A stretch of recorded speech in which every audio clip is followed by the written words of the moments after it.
right, GBP, JPY buys, NFP day. NFP already wiped out all these lows, and looks like we're going to be breaking these highs up here, so we are looking for a nice little scalp to the upside. Should be some momentum. We need it to be there because I got to go to the gym. I'm hoping we can get 25 pips.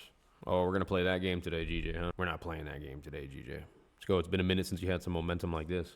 We're playing. Ooh, 1 minute left on this close. A lot of people wait for the close at the same time, and momentum's there. I'm just getting in before I can. That's a good close. A nice little push to the upside. Any day now. Any day now. I'm not big on breakout trades, but with NFP like this, and I also didn't get my entry that I was expecting, which was going to touch down here, that means we get a lot of volatility. If we stopped right here and we didn't touch my area I was expecting to, we're just pushing up from here, we got a lot of volatility. We're going to just blow past this this high up here.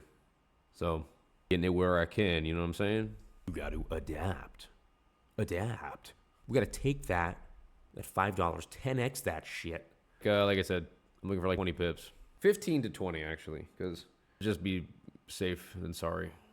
Right? 15 to 20 pips. Could just be running up all night or all day.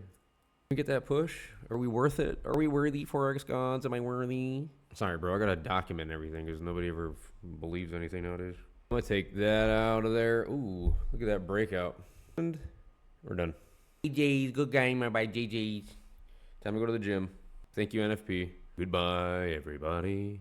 I've got to go.